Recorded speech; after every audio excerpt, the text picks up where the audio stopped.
mi moi. Señoras, señores, con niñas, pues, del Ministerio de la Fruta y de la Verdura del Tiempo, vamos directos al tajo. Vamos directos al tajo. Teratología. Teratología.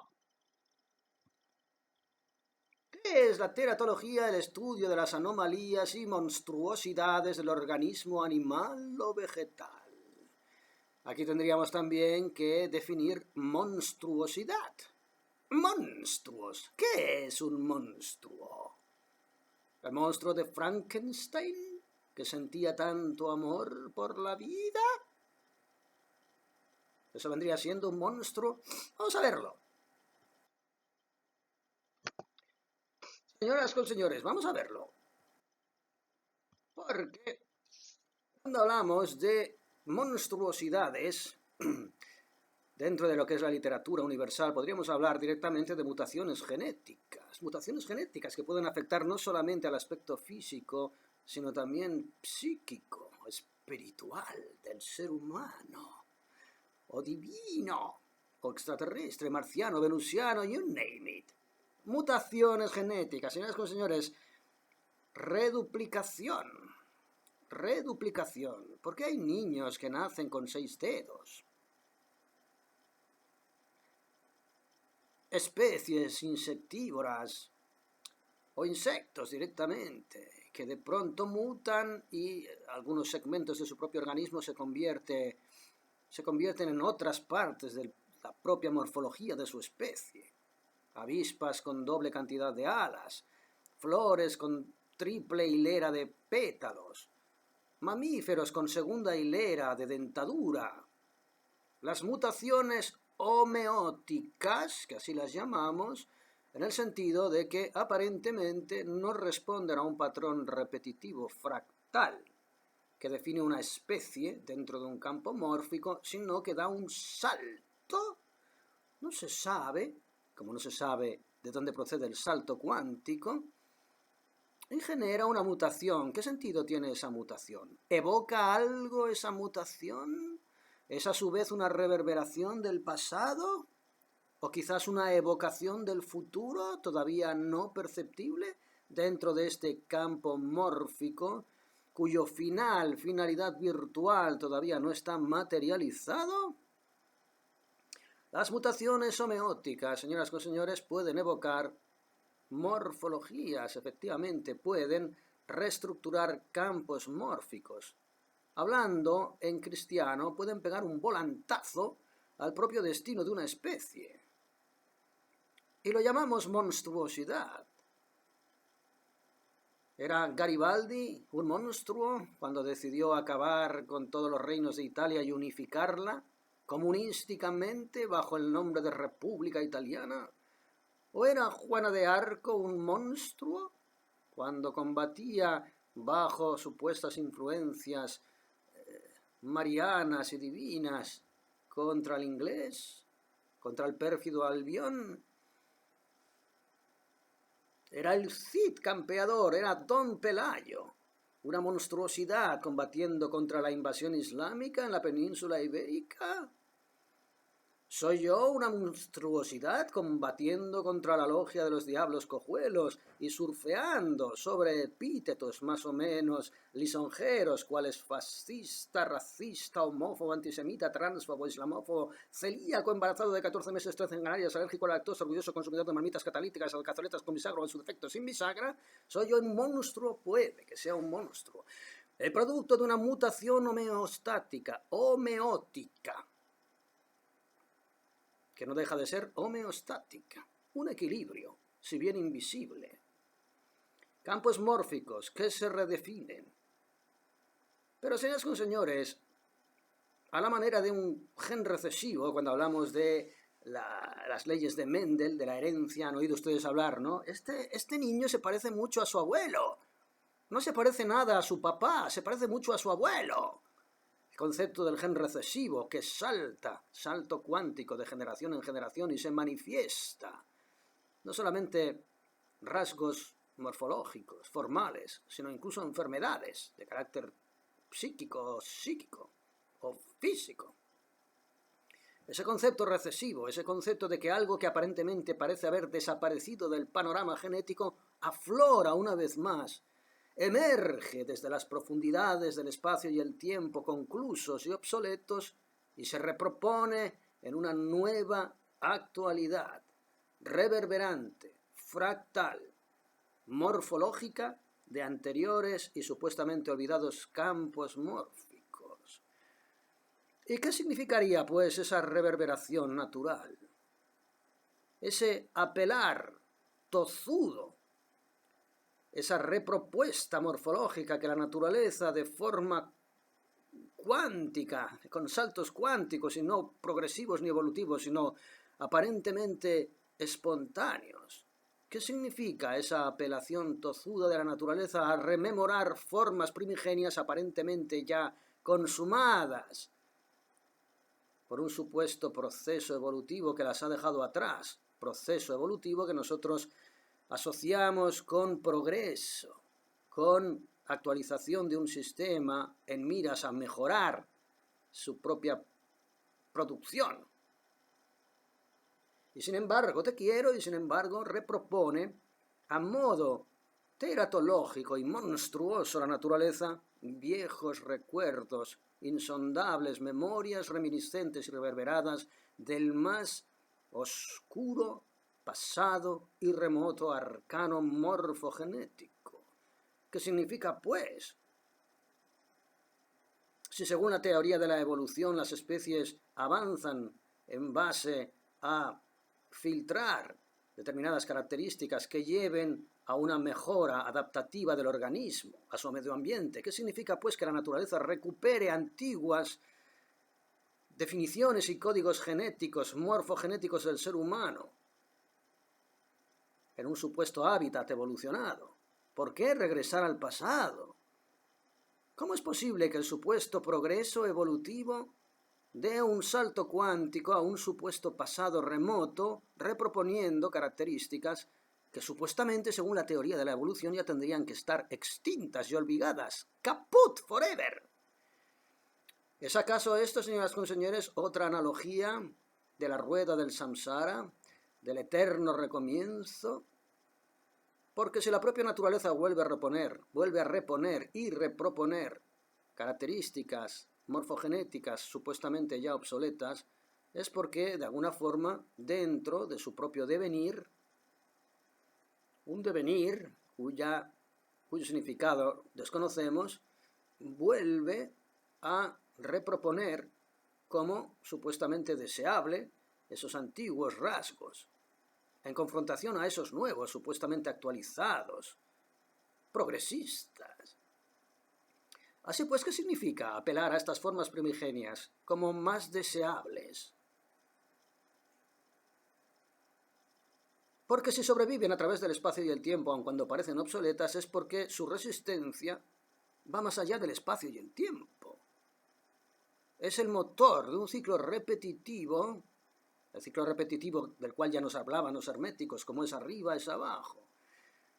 ¿Significa esto, señoras y señores, que los genes recesivos, te pareces a tu abuelo, o que estas supuestas mutaciones monstruosas, teratológicas, que nos devuelven a un pasado remoto, convirtiéndolas en un presente activo, son rasgos que jamás la naturaleza divina va a borrar del devenir morfogenético de ninguna especie, de cualquier especie?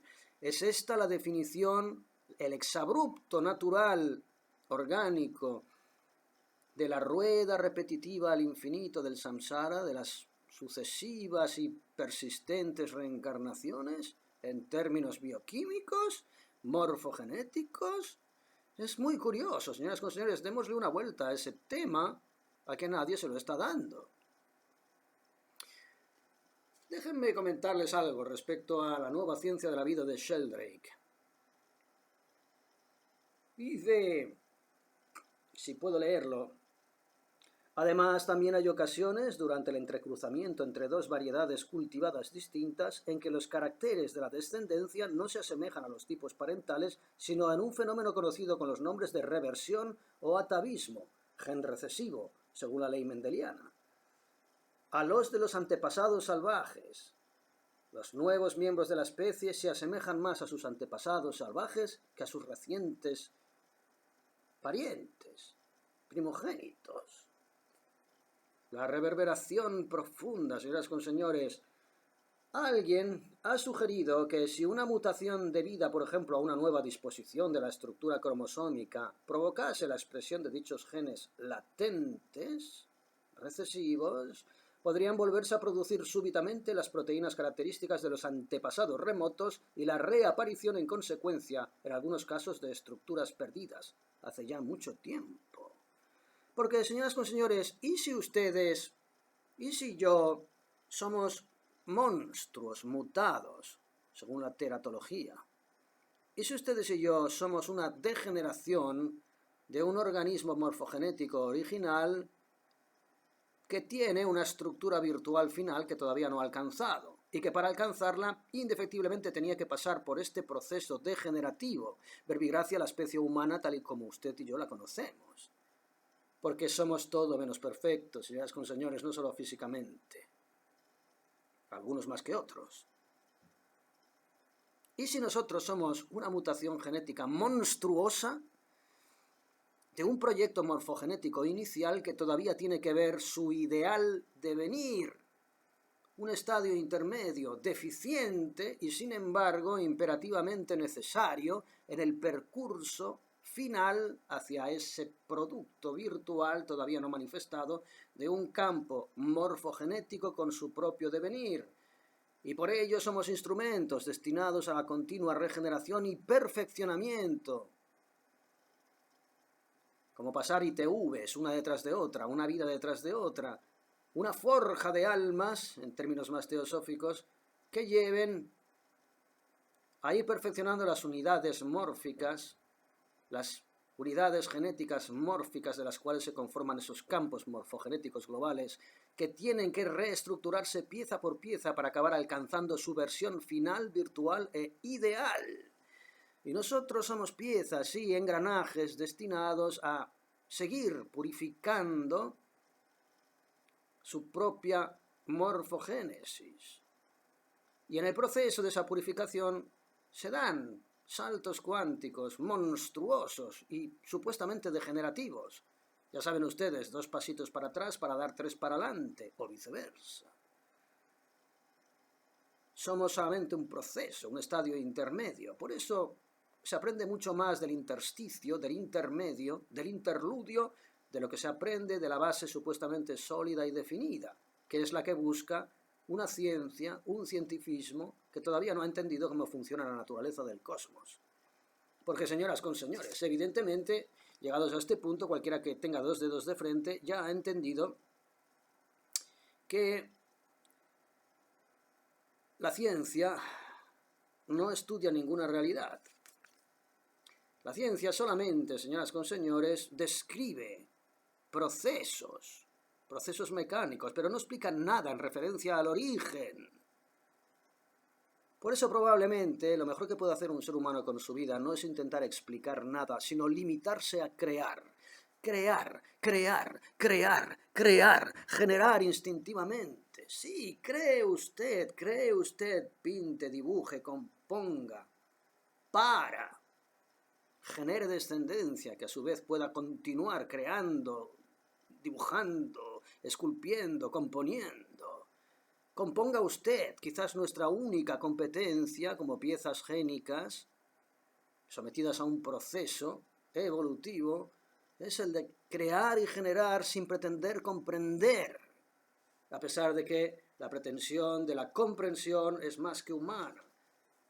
Si usted crea a través de su pretensión de convencerse de que exista alguna realidad, o de sentir esa necesidad de explicar todo lo que le rodea, exprésese así, quizás esa es su forma de creación.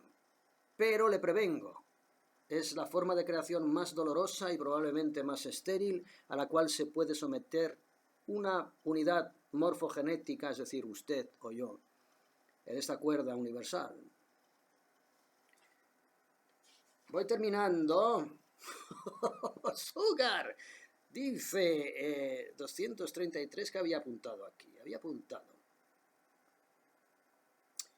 en esta página en concreto, que es una mera conjetura, por el momento, si los campos morfogenéticos se originan súbitamente en un gran salto cuántico, o de forma más gradual a través de una serie de saltos más pequeños, que es lo que estipula la teoría de la evolución. Pequeñas mutaciones genéticas adaptativas al terreno, uy, qué obsoleto se ha quedado esto, que va generando una nueva especie poco a poco, pero no existe un punto concreto en el que podamos hablar ya de una especie diferente, un salto cuántico. Es como el termómetro, calor y frío, de 0 a 30 grados centígrados. ¿En qué punto usted define que hace frío o hace calor? Eso dependerá de su propia homeostasis interna. Hay quien sufre frío con 12 grados y hay quien se muere de calor con 12 grados. Bien, la naturaleza morfogenética es parecida. Por ello, la teoría de la evolución no tiene demasiado sentido. Y por ello, esas singularidades de las que hablan también los antropólogos pasan siempre por admitir que existe un eslabón perdido. El eslabón perdido de Teilhard de Chardin. No hay ningún eslabón perdido. Hay un salto cuántico. Que este cientifismo no sepa asimilar el concepto del salto cuántico no es culpa más que de su propio mecanicismo y positivismo, que es un reflejo, un tic nervioso del oscurantismo, del cual ellos dicen estar absolutamente ajenos como científicos. Y pues, señoras con señores, el origen de las nuevas formas puede atribuirse a la actividad creativa de una instancia que impregna y trasciende la naturaleza, no a un mecanismo evolutivo y mecánico como si fuéramos robots.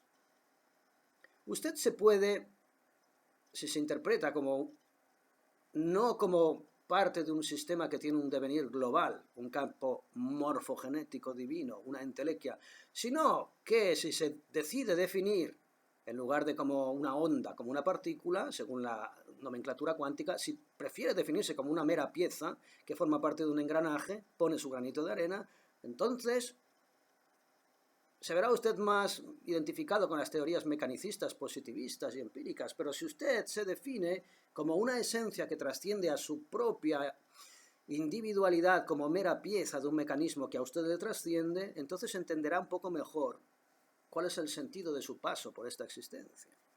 Y así pues, decía, el origen de las nuevas formas puede atribuirse a la actividad creativa de una inteligencia, una instancia que impregna y trasciende la naturaleza como un mecanismo puramente gradual y disgregado, atomizado, como una fuerza creativa inmanente a la naturaleza o al ciego azar.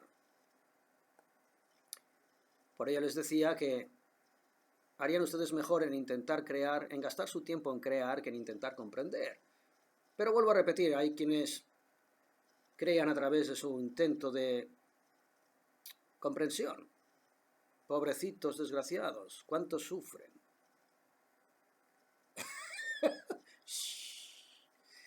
Pero no hay hipótesis corroborable alguna que pueda inclinarnos hacia una u otra de todas estas posibilidades metafísicas. Todavía no tenemos desde el punto de vista de la ciencia natural respuesta alguna a la cuestión de la creatividad y de la evolución. Señoras con señores, limítense ustedes a crear y a amar. A amar.